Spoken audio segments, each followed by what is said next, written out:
Nice. Thank you. Okay, here we go. I'm going to stop that lovely elevated music. How do I do that? There we go. Cool. Thanks for tuning in, everybody. Hope you're having a nice time. Saturday night, what are we all doing? We're under lockdown. We're doing nothing.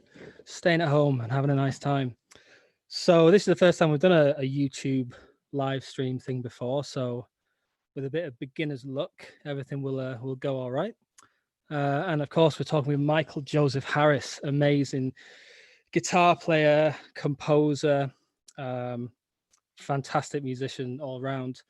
And tonight we were meant to be recording a podcast with like a full band at my house. And then afterwards we were going to do a gig at a place called the Post Bar. Shout out to Camillo. But obviously, COVID and that. So we can't do that. But we decided to do this sort of live stream thing instead. We're going to have a nice chat. We're going to pick some tunes off of his new album, Tangent, which is a really good album. Like I seriously recommend it. It's awesome. And what I'm going to do now is I'm going to, through the magic of the internet, let's see, get the old invite. We've all become experts on Zoom now since the lockdown. So I'll send that over to Michael. Hopefully he'll come over very soon. Yeah, thanks for tuning in. Feel free to heckle in the live comments if you want. I can't actually see the live comments from here. Maybe I can. I don't know. There's like a computer there which has got the YouTube stream. I can see somebody said something, but I can't see it. It's too far away. Anyway, Michael's here, so let's let him in. Here we go. Hello. Hi, how's it going? Hey. How are you doing, man? Good, how are you? I'm all right, mate. I'm all right. Nice to see you. You too. You've made a much better effort than me with the nice shirt and the slick hair. I'm practically in my pajamas at the minute. I know, I've got to take advantage of every possible, opportunity to dress up and act like, civilized human. Yeah, well, we've got no gigs to get dressed up for, so I guess we'll have to do with these, won't we? Yeah. I mean, there was a funny thing going around where like a woman gets like all dolled up and then just goes to take the trash out that comes back in. Yeah, exactly. That's the I feel highlight like of the every day. time I go to the store, it's just like, oh, I might as well put on my best outfits. Exactly. So, man, we're doing this live stream, and thanks a million for doing it with us. But of course, in an ideal world, you'd be here in the UK doing a bit of a tour for your new album, right? That's right, yeah. And it takes such a tremendous amount of work putting that together, and then just to like see it dissolve. Oh God, yeah, it's been rough because you had quite a few gigs in this part of the world, right? You were Preston Jazz Festival, is that the one? Yeah, that would have been the first one, and then I'm doing some things with Toby Medlin. Yeah. Harry Diplock and Pete Thomas and nice. A lot of great guys, and the Green Note, Toulouse, Le Cucumber. Yeah. All these really cool places, Kansas Smitty's. Yeah, man. Oh God. What I mean. But it's going to happen though, right? We're going to do it in the future, yeah?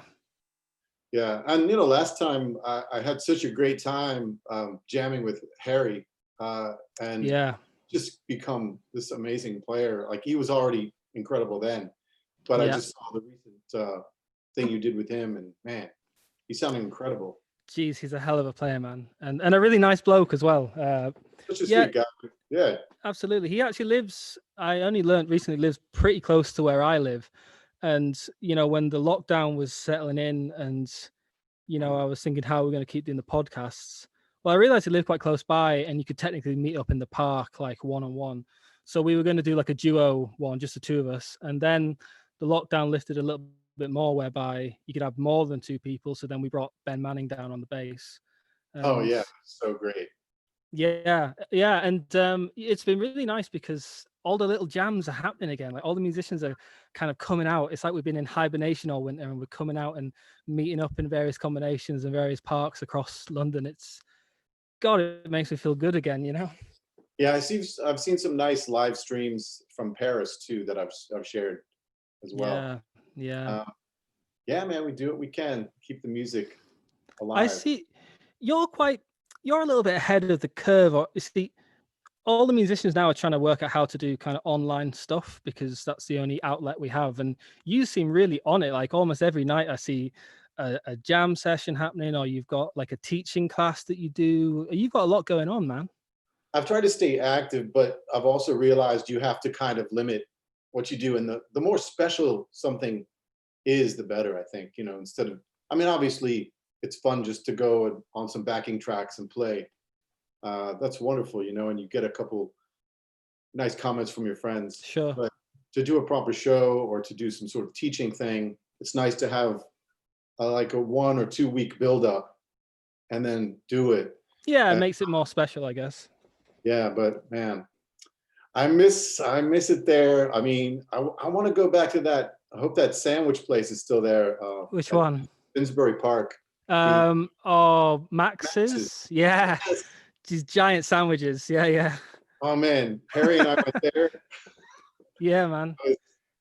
You know, and there's a perception that there's like not great food sometimes in the UK, and there is incredible food. Yeah, I mean, you've got to sort of spend a while trying to find it, but when you do, it's the real deal. Yeah, it's like, you know, people that live in San Francisco, they get used to like the top-notch food, so they come. We you know, I thought kind of like Baltimore was a foodie place, and it is way more than it was 10 years ago. Yeah. But still, like it's hard to get to that level. You know, I don't really know anything about Baltimore, really. I mean, there's a song by Randy Newman called Baltimore, and Right. that's pretty much all I know about it. I mean, it's like it's quite close to Washington, is it? Is that right? Right. It's about an hour from DC, Washington, Okay. DC, about 4 hours drive, give or take, to New York City. Oh, okay. That's pretty cool. Yeah, it's really nicely located. And I moved here because it was felt like a lot more of a creative place for me. And I was coming from DC at the time, and DC, I just didn't feel like there was a lot of originality going on there, and I was kind of stuck in a rut. But I had the thing with DC though, I had the most amazing Latin and Brazilian players that I was playing with, super high caliber players there. But I just needed to get more into my originality, and Baltimore was cheaper. DC was getting really expensive at the time too. Right, right. And were you playing Gypsy Jazz back then? Have you always been a Gypsy Jazz guy, or is it more of a recent? I mean, I know you've done the Ultrafaux for quite a few years. Like, I've always liked the sound of Django Reinhardt's music, but I never really put 2 and 2 together in terms of like trying to get that sound and that technique until around 2012. Okay. And what were you doing before then? Like, mostly original Cuban jazz influenced music, Brazilian music. Wow, amazing. I did actually I had a big epiphany where I was like, oh, I got to get back into originality around 2010. Okay. And man, I found this old CD that I made. I didn't even remember I made it. Yeah. And, like, I just been like going around and around in these money making gigs, like session stuff and weddings and anything I could do. Okay. And yeah, and then I finally got back into that, and I did a release at Blues Alley in DC, and the whole album is guitar, bass, drums. And I asked Arturo O'Farrell, who's a Grammy-winning Afro-Cuban pianist, if he would do the gig with me, and he did. So it's funny, like our big CD release was nothing like the record, actually. It was even better, mate. It was even better. Oh my God. Wow. And so that makes a lot of sense then, because in Gypsy Jazz, I'm not quite sure why, but it's rare enough to find people who are writing all their own stuff and doing a full album back to front. It's more common you find an album of standards with one or two, chancing one or two originals in there. But obviously for you, the composition is really important part of it. Yeah, I mean, I was just completely inspired and started writing stuff. And I still have tons of songs that I haven't fleshed out completely because, this stuff's kind of hard. Actually, one of the motivations was to write things that really forced me to practice the right hand technique. So write something that you can't quite play and then learn to play it. Totally. That's great. That's well good. That's clever. And, put yourself on stage. Put yourself in the hot seat. And, and it'll come. Yeah. Nice. And so look, your new album Tangent, absolutely banging. I've really been enjoying listening to it the last few days. Like I'm at work. This isn't my private collection. Obviously, this is where I work. But been listening to it loads at work, and it's fantastic because each track it's a gypsy jazz format, shall we say, but almost each track you can hear this has brought in a different genre for this track. This one's brought in something from this idea. This one's inspired by this. And what I'd like to know is, why was it that you thought the best way around was to bring those other genres into gypsy jazz, as opposed to, say, you said you were quite into the whole Cuban thing. Why the Cuban thing wasn't the base? Why was it gypsy jazz was the way you kind of brought it all together? Well, it's just been what I've been playing for quite a while. And to me, it just is a natural thing to include whatever seems to, speak to me in that moment.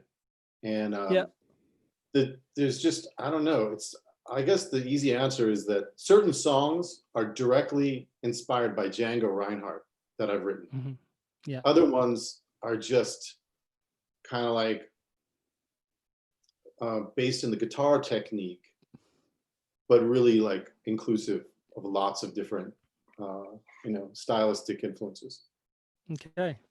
Yeah, interesting. Because now then, what I'm going to do is, through the magic of the internet, should see now this is your Bandcamp with the latest Tangent album. And here it is. So look, why don't you pick a tune? Because everyone would love to hear some of these tunes. So why don't you pick a tune and we'll all sit and listen to it together? Which one do you want to listen to? Let's pick one that features one of London's finest. Okay. Mr. Giacomo Smith on clarinet. What a player.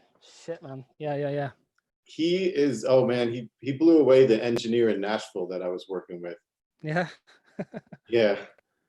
I found out that he was taking a trip to the States and that he would be kind of near where the studio I wanted to record at, where the location was, and Patrick McAvinue, who's a violinist, they would both be kind of like in the same area.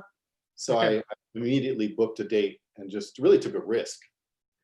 Yeah, so, and just say that again, so that he was just in the area by chance almost. Yeah, I certainly couldn't afford to pay him to fly over. That's amazing. Yeah. That's incredible. Because I saw the name on the credits and I was like, I thought he was based here. That's, take it while you can, I guess. So let's do Talkie Walkie. Yeah, great shout. Okay, guys, so Talkie Walkie featuring Giacomo Schmidt. Okay, here we go. All right.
Nice.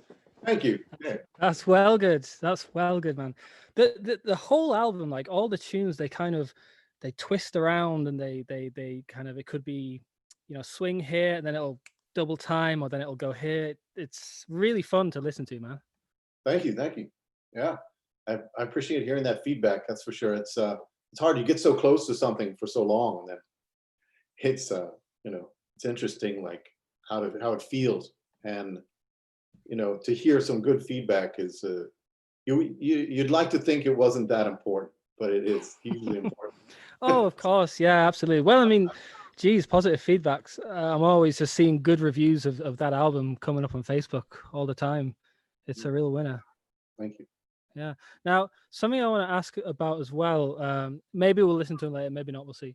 I noticed a couple of track names. One is called Alcatraz. Yeah. And the other is called Racer X. And so I'm thinking this must be something to do with Yngwie Malmsteen and Paul Gilbert. Am I right? No, that's just a nice side benefit. It's a no way, really? Yeah, nothing to do. No way, really? Yeah. Oh, right. Okay. All right. Do you know those guys? Are you into them at all? Or? Oh yeah, for sure. Yeah. Well, I've always thought that all the great guitar players have a J in there as their middle name. Yngwie J. Malmsteen, Michael Joseph Harris, Cornelius James Corkery. That's funny. And even Django Reinhardt, of course. Oh. So see, now you're really putting the pressure on. I got to start making good stuff. That's amazing. To deserve that J. Yeah, you got to earn your J, man. So here's the thing, right? So I was talking to Robin Nolan there, and we're talking about Gypsy Jazz and how it sort of developed. And nowadays the scene's a lot bigger. And he talks about when he was first going to America and the early days of Django in June and things like that. And America's kind of learnt the Gypsy Jazz genre, tradition, whatever. A bit after Europe, because of course this is sort of where it came. The UK was a bit behind mainland Europe and then America. So you've got this really cool trio together, and you can do this album with these great players. But I imagine not that long ago, like it must have been kind of hard putting together players, especially like if you're not in one of the big cities, right? Yeah, for sure. There's so many people, actually. I can think of a few right now that just they've had to sort of teach someone how to play this music so they could have someone to play with. London, man, has some incredible players, so you guys are really fortunate there. Yeah, we're kind of, honestly, we're spoiled, really. I mean, yeah, totally. And what's funny as well, like, even in London, it still feels like a small scene. Like it's not like, I don't know. I mean, obviously, relatively speaking, it's got to be one of the biggest, but in terms of the players you meet, there's only really a handful of them around. I mean, there's enough to put bands together and stuff. My first gig there was after like major jet lag, and I showed up to Kansas Smitty's, and they played. First of all, they played some songs I didn't know, and I was like, I didn't have the mental energy to try, so I just kind of like sat there and drank a pint. Good man, yeah. And but one they did. I think one of the first ones was Hungary. Yeah. Very fast. And of course, yeah. I had to play a solo after I think maybe 4 or 5 courses from Korosh, and I was like, okay, I'm going to play some bluesy stuff. Good luck, yeah. And I did get the biggest applause, honestly. Okay. Yeah. So great, man. Jeez, yeah. When you go to Kansas Smitty's, you've really got to bring your A game to that, that jam. Yeah. Me and Toby Medland and a bass player, Tom Williams, we do a gig, well, before the lockdown, every Sunday. It's like 6:30 till 8:30. And it's just near Kansas Smitty's. So we would do our gig, and then you might go down to the jam afterwards. But the trouble is, our gig is kind of in like a brewery tap room. So there's plenty of pints being thrown around the place. And, you've got to be pretty sober to bring your A game to that Kansas Smitty's jam. 1 or 2 pints in, and you're going to struggle. Oh, that's so true. This somehow when I go to Samaro and Samoa and all that, like it doesn't apply there. I don't know. It's a weird bubble where you could just do anything you want. You still play well. Yeah, well, yeah, there was a serious jam session here in Baltimore I attended one time, and I had to wait so long, and I started to have a couple drinks, and by the time I was playing, I was a mess. You weren't there. Is there a lot of players in Baltimore? Yeah, actually, Baltimore is becoming like more and more of a scene, I think, over time. Like a big part of it, like you said, is like finding people to play with. Well, the reason I knew about Django and June in the first place was Sammy Arafat, who's plays with me in my groups. We've been playing together since 2012, and he's the one that we really did like lots of duo shows. Okay. Yeah. And there's nothing, I mean, you got to learn fast in a duo format. Yeah, there's nowhere to hide, really, is there? Yeah. Yeah. Well, you know, we're finding now, like with the internet and all this, there's just all them little towns that now have a bit of a scene. Like, I mean, York, where I'm from, for a time, and even now, there was enough players for like 2, maybe even 3 bands to kind of exist. And that's York. It's a small town, you know? Mm-hmm. Because I think beforehand, you know, if you like this kind of music, you just had to go to a big city because you were just the only one. Whereas now, because you can learn online, people just kind of crop up out of nowhere almost, you know? Mm-hmm. Yeah. Oh, yeah. Samuel Farthing, Henry Acker. Yeah, they used to just communicate online, trade licks and everything. I mean, yeah, people learn online so much now. Absolutely. Well, this is it. Like, because I mean, you know, I was talking to Robin Nolan about it again, like, because he's made a lot of that educational content that people learn from. So I was like, well, what did you learn from? And it's like, you just had to find these people. You had to physically find them and then learn off them, you know? Whereas now you could not leave your bedroom and become a bit of a pro without meeting anyone, you know? Yeah, absolutely. Yeah. So here's another thing I want to ask you, because you're doing one of these, I see a lot of musicians do them now, these sort of online Zoom teaching sessions where there's like a lot of players, right? It's like could be 10, 15 players at a time. Mm-hmm. Like how does that work? Because it sounds like, how does that work? Like, I mean, yeah. Okay, here's the only reason that it works and the best thing about it. Okay. That you don't have to hear everyone going. Okay, so you've got them all on mute, is that right? Well, actually, everyone in my class muted themselves so that they could play all the material and practice. Okay, so it's almost like a lecture, like you're at the front playing and they're just kind of observing, taking notes and practicing in their own, you know. Yeah, I mean, my favorite is a group format. I've never been that as inclined to do the one-on-one, even though that's really good for focused stuff. Yeah, sure. I just really like group formats. And the hardest part about it is telling everyone just to be quiet and respect each other and not ask questions that get everyone off track. I mean, I heard a story that everybody was at a Borelli teaching thing, and someone was asked him about his pick, and they taken like 20 minutes to talk about a pick. And you know, most of us are not there to talk about picks. Sure, exactly. Even though picks are, you know, part of what we do. Sure enough. And out of interest, what are you using pick-wise these days? I use this Kilinonis pick. They're pretty. They're the thing these days, hey? Everyone's playing with these. Well, I sort of try everything. I also really like the Yoko's Manouche picks, and I like that guy. What's his name? The Belgian guy, Benjamin Clement, I think. Okay. Right?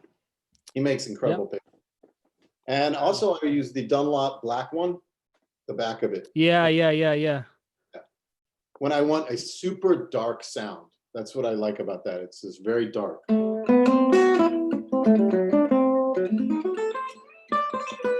You know, these are so much. The Kilinonis has 3 corners, which is nice because the point is very bright. So when you're live, you know, in a jam session, you can really punch through. Do you do that? Do you change plectrum depending on what you want to sound like and how? Oh yeah. Really? Yeah, definitely. And also the guitar too. Each guitar kind of likes a certain pick. Really? Huh. Oh, yeah.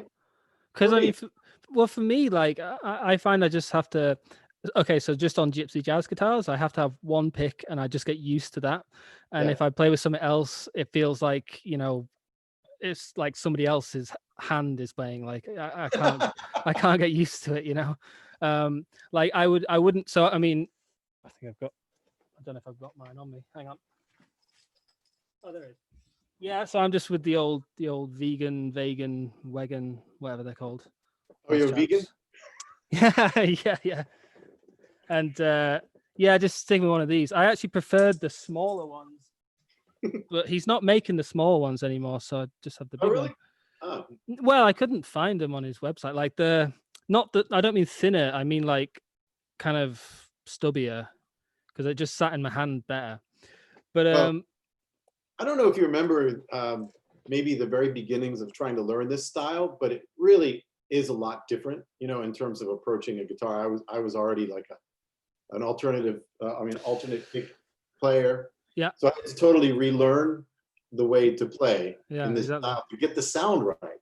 Yeah. And I remember, you know, I mean, in the beginning, it was like I really had no idea what the guitars sounded like and the differences. I could have really done it with any guitar. Sure. Well, you know, it takes so much learning, because at first you just think, well, if I play the right notes in the right order, then I've got it. And you've not really got an ear or an appreciation for the nuances of the attack and everything else. Yeah. Exactly. Yeah. And like learning that, I remember thinking it's really important to like just feel like your pick is really great. Yeah, absolutely. No matter what it is, like absolutely. It's like it's your extension of yourself. You need to feel like it doesn't really matter what it is, just that you feel like it's great. Yeah, absolutely, 100%. Well, if you feel like it's shit, then you're not going to get on with it very well, I suppose. Yeah, I mean, yeah, for real. So how about then? We're gonna, if you're up for it, maybe you could show us that pick technique, and maybe play over some changes for us. Yeah, hopefully the sound will come through. I'll go ahead. Yeah, like apologies to everyone listening if the sound's not amazing, but you can hear it pretty good, and I'm excited to hear it. All right, I'm gonna play Gonzalo Vergara backing track on There Will Never Be Another You. Yes, awesome. All right, I'm gonna mute myself while this happens. Okay. All right, take it away. Oh, and let's restart it. That's quick.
Yeah, fantastic, man. I'm sorry, that was great. Need to put the guitar like this. No, that was cool, man. That was fantastic. Yeah, I'm gonna be watching that back, trying to steal some of those licks, man. I found myself, I'm one of those kind of guitar players, like no matter how many licks and riffs I know, I gotta get myself in trouble. Yeah, right. No, but it's true. A lot of players don't. Like a lot of players, they and I'm not like, this isn't a negative criticism necessarily, but the dial of how much is genuinely improvised and how much is just playing stuff you already know, but in like different orders, is very much on the safe side. And some players they're in the middle of the tune and they hear it go off somewhere and they chase it somewhere, and they might land it or it might not, but yeah, I mean, I know some, I won't name any names, but I know some players that I adore because they do get lost sometimes. yeah, well, yeah, I mean, for sure, like at least they're kind of, I always find that when players allow themselves to get into that kind of weird flow where the ideas are genuinely coming and they're trying to get it out of the instrument, they tend to play stuff when they land it. It's way better than anything that they practice. It sounds magic almost. There's something about it, There is, and part of what I'm trying to do is get there. Yeah, it's hard to do in the studio, to be honest. Oh, playing in a studio is it's hard to do anything right in a studio, I find. I don't know what it is. As soon as you're in there, there's a different vibe. It feels, instead of being like guitar, it's fun. We play it for fun. We play it down the club with our pals. It feels like I'm doing an exam in school. It's a sterile environment and it's so hard to kind of get into the swing of it. Yeah. So true. So true. Some people really come from the studio and it's kind of their home. And other people, I feel like they come from more live performances. Yeah. There's certainly some exceptions. Like, I feel like Stokelo Rosenberg can just get in front of anything and play great. Yeah. And the rhythm's going to be spot on. And I mean, honestly, the more I play this music, the more rhythm is really the most important thing. Yeah. So, yeah.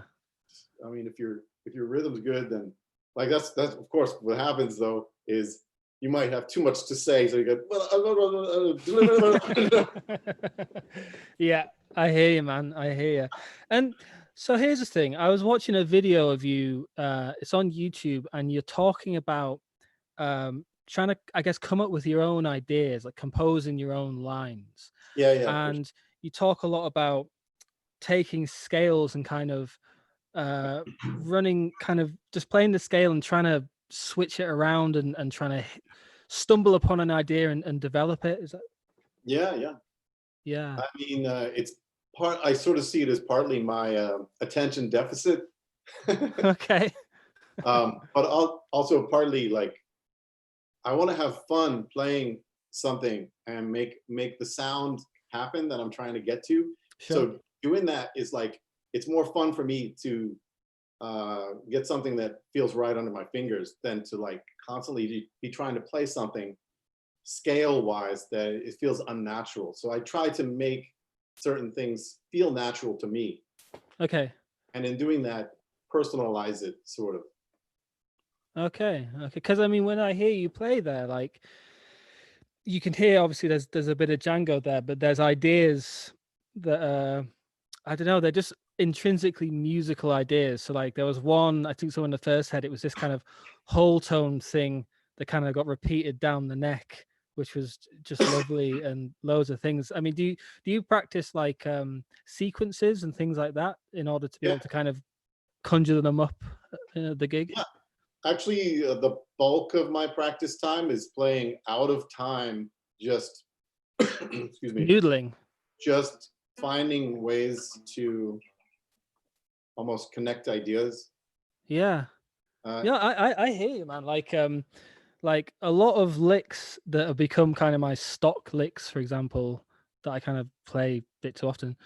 It was often I was trying to transcribe something and I transcribed like the first bit and then heard something else to follow it. And I was like, oh, that's kind of cool. And a lot of it is just noodling around till you find something that resonates with you really strongly, and then practicing that a lot. Yeah, and I had a great class with Olivier Kichteff from Les Droits de l'Homme when he came a few years ago to Django in June. Okay. And one thing I left that class with, well, I mean, like the guy next to me was upset because he's like, how does this have any practical, you know? I'm like, who cares? It's so cool. Like, what? Yeah. If it sounds good, it's good, man. Yeah. Well, my point is that Olivier was so thorough. He would like get a sound, but then he would practice it all over the place. Yeah. And I felt like that kind of systematic approach to learning a sound, but then personalizing it and then applying it everywhere. That's really what I left that class with. And I've been trying to do that kind of thing ever since, really. Well, I mean, that's like learning how to improvise, really, like truly improvise, not just learn licks, string them in a certain order. That's learning how to, whatever your head comes up with, you can map it straight onto your fretboard, I guess. Yeah, I mean, however, obviously, licks are so good because they are so good. They have such a great sound. It's like learning a Charlie Parker riff or something. It's like incredible. It's part of the language, right? But I mean, Django certainly had things that he would repeat, but it's all the stuff in between those that is incredibly inventive, and how he musically does that. Yeah. Well, genius, absolutely. So here's something I wanted to ask you. Foxes. Seems like you've got a real affinity for the fox. The Ultrafaux, there's fox mugs, there's fox badges, there's everything. What's the deal with foxes, man? Well, it comes from the Django song Ultrafaux, I suppose. And also the mispronunciation of the word faux. Yeah. And there's a lot of play on words there with that. But also deeper in my personal psyche. Okay. Probably one of the, like, there's two cool things my parents did. My dad was a surfer in California and a physicist. Wow. And my mother grew up in Virginia, and she fox hunted. Okay. Not that I condone fox hunts, but back in the day, that was a thing, right? Sure. Anyway, she rode horses and did that when she was a very young teenage girl. So in England, we call those people toffs. You ever heard that term? A toff. A toff is a kind of posh person that would ride horses and hunt foxes. Yeah. Well, this is pretty rough and roots kind of version of that. Okay, right. Yeah. I see. That's so funny. Yeah. Okay. Right. So maybe that has something to do with my affinity for. I just like foxes, and you know, my daughter sent me this video, like TikTok video. Yeah. She has like 3 fox pets, and I think I watched that like 10 times. Yeah. If you were in Harry Potter and you had a Patronus charm, your Patronus would be the fox, I would imagine. Ah, yeah. See, speaking of magic, a lot of people don't know this, but Harry Diplock's guitar is actually magical. It's a magical guitar, is it? Eh? When I played it, I sounded exactly like him. You just need the guitar. That's all it is. Well, he was telling me the story about it, how like it belonged to Sebastien Genois or Genois. Genois, there you go. And he had seen it on various videos, and he was like, I always really liked that guitar. And then his mate, who has a collection, ended up buying that guitar. And Harry was like, well, I've got to get this because it's within my grasp. So he murdered that man, and no, he didn't. He bought it off him. Yeah. No, he was the only one that could pull it out of the rock. Yeah, exactly. Well, look, man, speaking of Ultrafaux, let's pick another tune from Tangent, the album. What would you recommend, sir? Oh, let's play something with Jason Anik on violin. Yeah. Let's say let's do Alcatraz. Why not? Good shout. I love that one. That's one of my favorites. Okay, here we go. Alcatraz. Let's have it. Oh, hang on a second. Just 1 second. I just want to make sure that I'm actually sharing the sound. Yeah, sweet.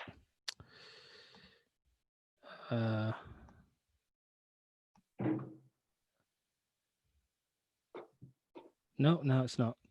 Sorry, let me do that again. Welcome back. That was Alcatraz. I hope you enjoyed it. Okay, here we go. No, that's not working. Why is it not working? Maybe refresh. Oh, can you hear that? Okay, here we go. Now I think it's working.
Beautiful. Just so nice, man. Thank you. And it's so nice, and those lovely string arrangements in the back, they're just a business, man. Yeah, I mean, Jason Anik. Yeah, well, say no more. Yeah. Did you, when it comes to these tunes, did you like arrange all those quite deliberately, or did the other musicians contribute parts, or what was the process there? No, I actually got another guy to play my parts too. You just got your name on the front, yeah. Well, put it this way, I felt like someone different when I was. No, I just put together the arrangements, and on that particular one, I did it all. I did all the rhythm and the lead, and then added the violin, and pretty much everything he does, that's what he came up with based on some notes I gave him. That's it. Sure. Yeah. I sent some notes, and I said some arpeggio stuff here would be good. This would be good. This would be good. And then he just did it, man. He did his thing. Blew my mind when I heard it. Incredible. Yeah, it's it's a fun way to work. Like it's nice to kind of a certain level of collaboration. Obviously, like when you write a tune, it's kind of like it's your baby. Do you know what I mean? And you've got a good idea of what you want to do with a tune, and you don't really want people messing around with it too much. But it's nice to have a bit of room that people can kind of color in, and do you know what I mean? Yeah. Yeah, and especially if you've got people like Jason Anik at hand, then yeah, I really didn't know what to expect, other than I knew he would nail the melodies, and I knew his solos would be cool, and I knew that the intonation would be perfect, because that's the kind of player he is. But I didn't realize that he would kind of add more layers. Yeah. So here's the thing. Your album, you can hear so many different influences from different genres, different world kind of music, different kind of folk music, almost the kind of Balkan stuff, the gypsy stuff. What about your guitar playing and your improvisation, like outside of Django, where you drawing influences from? Well, I liked sort of heavy metal when I was a kid. Good man. And I don't really trust people who don't like heavy metal. Do you know what I mean? I was big. I liked heavy metal, but I was also into Rush. Yes. Yeah, man. Zeppelin, Robin Trower. Excellent. There's a fair few of them in the shelves, I think. Yeah. So that was a big part of my beginnings with guitar, Hendrix. But really, like, I just saw the documentary on Rush 2112. Is that? Yeah. And man, it was so great to see that. Anyway, yeah, so the long story is that it took many chapters, right? Yeah. I would suppose, like, I was lucky because I was in a high school jazz band that really, was good. So I had to step up to the plate and learn a little bit about jazz. And in doing so, I met some other friends who were part of the jazz band, and we got into Al Di Meola, and we won our high school talent show playing YYZ. Nice. So that was the coolest thing ever, and then I started to really get into a lot of Michael Brecker. And wow. Okay. Yeah. I was into Miles Davis super hard, the We Want Miles record, and right. Yeah. Wow. And okay. Honestly, like, I would hear Django and just think, wow, that's so unique. That's just amazing. But I never really thought about doing it until a friend of mine, Fred, he used to travel in Europe a lot. He sent me a DVD that was that footage of Django Reinhardt playing J'attendrai. Oh yeah, nice, yeah. Oh man, I would just like open a bottle of wine and watch that over and over again. Yeah, definitely. Yeah. Yeah, it what's so remarkable about Django Reinhardt is when you consider how kind of old how long ago it was that he played, and the style of music is quite old, and especially some of the tunes they're barely even swing, let alone jazz. Like they're little kind of 1/5 kind of very simple tunes. But even the top kind of modern, advanced jazz musicians, when they hear Django, they go, "Oh Christ, yeah," they think, Jesus, this guy was onto something, Yeah, for sure. Yeah, I remember a good friend of mine, Ricardo Alvarez, is a sax player from Chile, and he lived in New York when I did, and we used to play together loads. And it was coming up to it would have been Django's birthday, and me and Ricardo used to do this jazz night in a place called Satano, which is really fun. It was this like underground cocktail bar. It was like a perfect place for jazz. And anyway, I said, look, one Sunday we're going to do this Gypsy Jazz thing. And he's like, okay. So then he really started listening to Gypsy Jazz, and he kind of heard a bit, but was like, nah.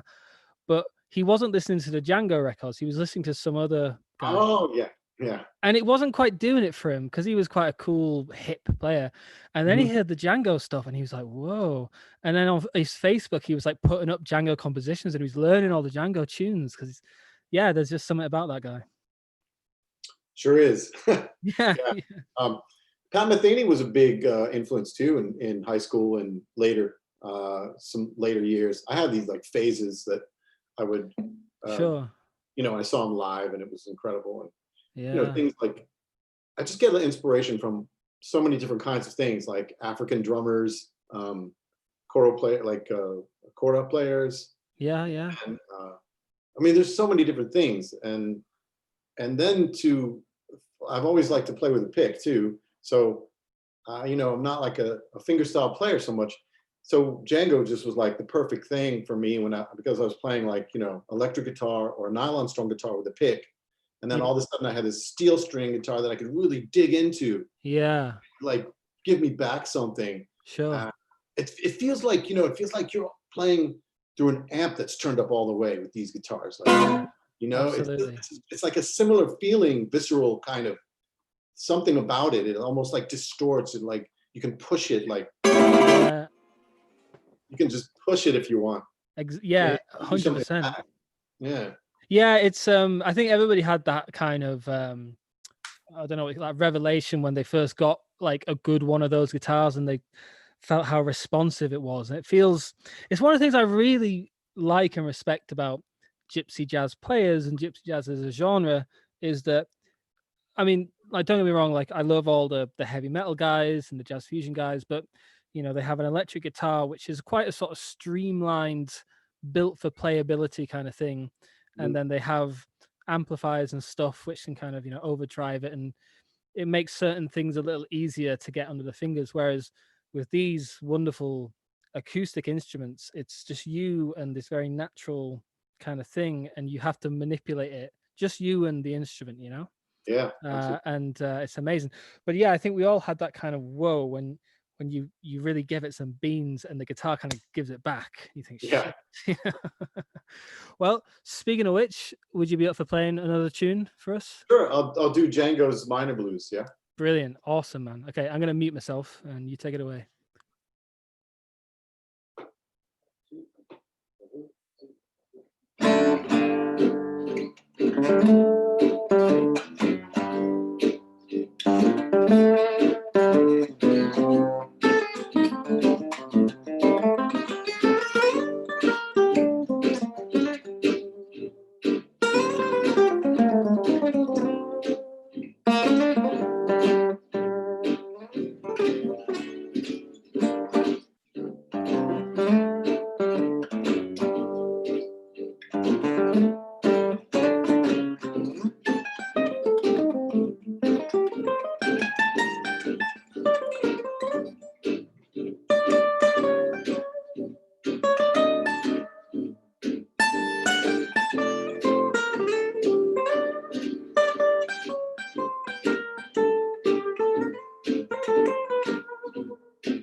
Yeah. That one goes on. Wow. That's cool, man. That was brilliant. Fantastic. Oh, by the way, that rhythm, that was from Rhythm Future backing track right there. Okay, cool. That's a really good one they have for minor blues. I think we've all become very accustomed to the various backing track providers over the last couple of months or so. Yeah, true. Yeah. So tell me, what guitar is that you're playing? This is a Craig Baumgartner. Okay. He's a local Maryland guy. And it's based on a DeMauro. Yeah. It's a sweet axe, man. Really, it's got very distinctive sound. You know, and I've had like, this is probably the third or fourth guitar of his that I've had. And I just like usually have one guitar, but I might get another one actually. Let's see. Well, Martin Taylor was asked, how many guitars does a guitar player really need? And the answer is, how many guitars you currently have plus one, right? That's great. Yeah. And it's true as well, So, and it's funny because so there's decent luthiers over there in the USA, huh? One. No, yeah. there's a couple.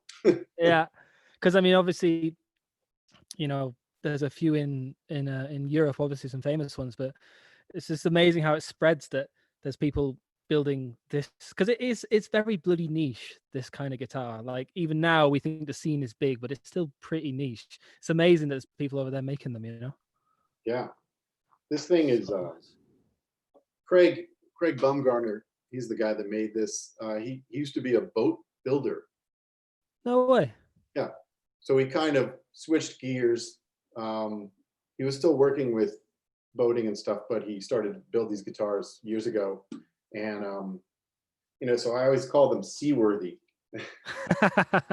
Seaworthy vessels. Yeah. Fantastic. And man, yeah, it's pretty cool. Also, oh yeah, actually one ended up in England because Stuart has one. Oh, they sound amazing. The guy that does beautiful. The Preston Jazz Festival. Yeah, right. Yeah. Amazing. There's a couple around the world here and there. This is another thing I love about Gypsy Jazz, like the guitars, they're all kind of unique. Some of them have certain stories behind them. Like I say, with Harry, like his has a certain story. This guy played it on this album and stuff.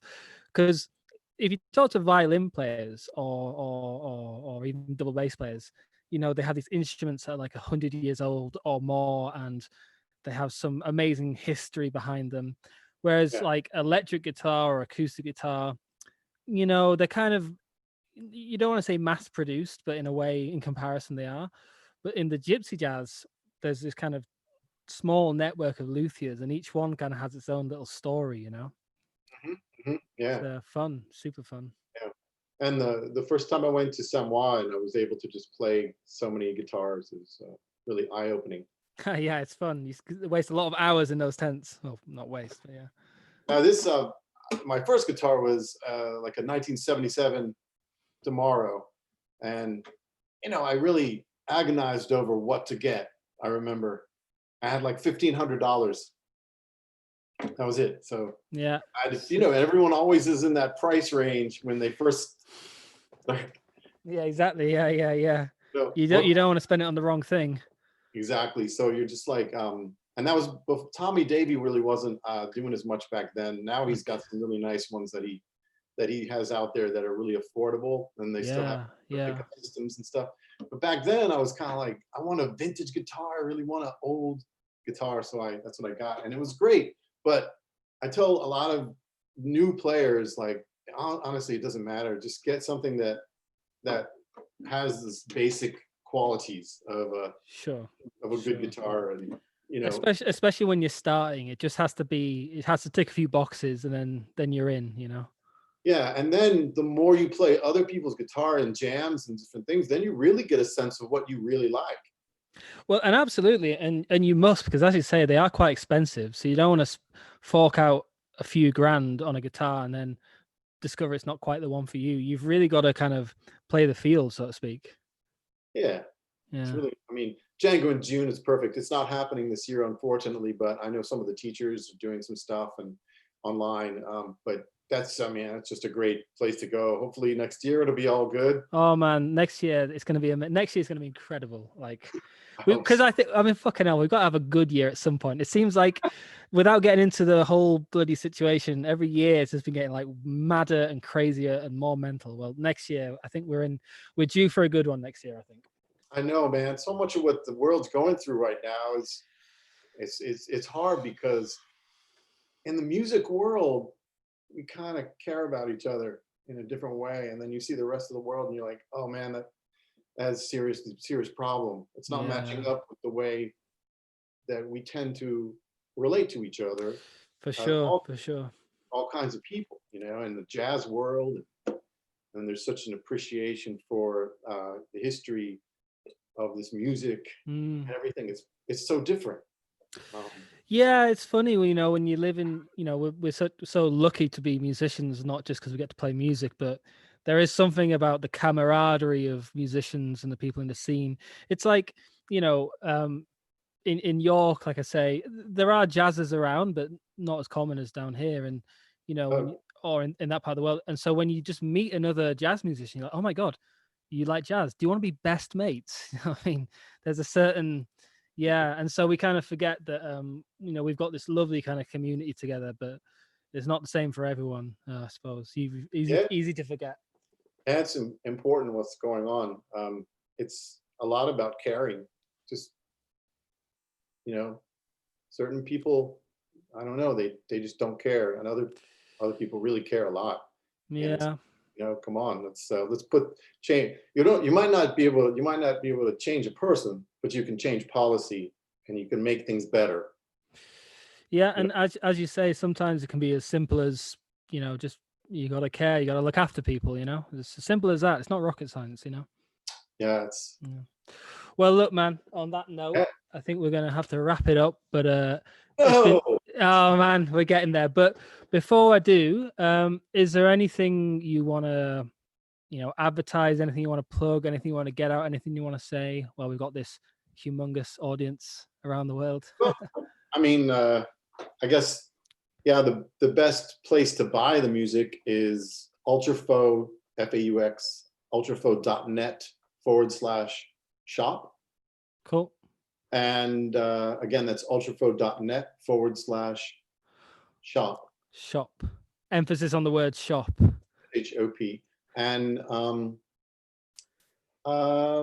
so LP, I have vinyl LPs, but soon I'm sending it to an international distributor, the guy for Django, XANGO. I mean, pretty soon he'll have it overseas so people can buy it at a reasonable price rather than being charged like $25. Okay. So yeah, wait, get in touch with that guy when he gets some. Yeah. But it's, totally, you can listen to it on Spotify and also the previous 3 albums. And Hot Club of Baltimore is my other group, and you could also listen to that. It features a vocalist and lots of other players. So yeah, and I've been working through this stuff the last few days. Seriously top draw, lovely compositions, music, fantastic improvisation from Michael and everybody on the records. I'd really recommend it, and I'd really recommend it because in Gypsy Jazz, it's really refreshing to hear compositions, people writing their own music and taking the genre into slightly different places without losing any of the authenticity. It's a real treat, so I'd super recommend it. Get on it. I know I'm humble about the inspirations of this music. I don't claim to be an expert or anything, but I've always played music that inspires me. I'm not even I'm not Cuban, but I meet people and I hear music and I just always responded by immediately being inspired to write music. So I hope it's appreciated in that sense. And I absolutely love playing like in Samaro in the campsite, and I'm gonna miss it a lot this year. Yeah. I love being in. I really just really enjoy the scene in London and UK. I'm missing it a lot, and honestly, I was so looking forward to playing with Harry Diplock, and yeah, that's hard to deal with, like not having that experience right now. Hey man, it's been crap for everyone, this whole bloody business, but the good times are coming again, 100%. I just want to say a shout out to everyone in that scene. It's an incredible scene. Yeah, man. All those guys. And hey, look, we can't wait to have you back in the UK. Can't wait to play some tunes with you again. And yeah. Oh, and our gig. Yeah. You sound great, by the way. Jeez, thanks. Yeah. I was like, we should have been playing tonight, I think, at Post. Literally right now, I think. Yeah, it's 9:10. So yeah, we'd just be getting past the first number or two. Yeah. I'd be over my jet lag by now and everything. I'd be a few pints in, we'd be rocking, Yeah. But hey, man, yeah. Thanks again for doing the podcast. We'll do a real one in the future, and we'll the good times are going to come back 100%. Absolutely. Now, before we go, if you would be so kind to pick another tune from your latest album, and that'll play us out, man. So you want to do a slow waltz? Whatever you see fit, sir. Anything you fancy. Let's do the slow waltz. It's so dreamy. Oh, Je ne sais pas. Je ne sais pas. Je ne sais pas. Yelka, what does je ne sais pas mean? I don't know. No, you don't know. You speak French, don't you? No. Like if you were in the class and you raise your hand and say, I don't know. Je ne sais pas. That would have been handy for me in school because I was fucking terrible at French. So that would have been great. I wish I was good at it. Every now and then I try, and it's a very difficult language for me. Even though I adore everything about the culture, the language, so much about the music and everything. Do you know, I remember in school going to a French exam, and it was in the middle of my history class. I had to go off and go do this French exam, and my teacher knew, and I said, "Oh, it's my time. I have to go." And she said, "Off you go." And as I was leaving, she goes, "Bonne chance." And I was like, "Fuck, I don't even know what that means." You said that really well. That's a good pronunciation. There you go. But yeah, anyway. Cool, man. Okay, here we go. Je ne sais pas. Michael Joseph Harris, thanks a million, mate. Really cool to hang out. Good luck, man. Appreciate it. Rock on. Okay, good.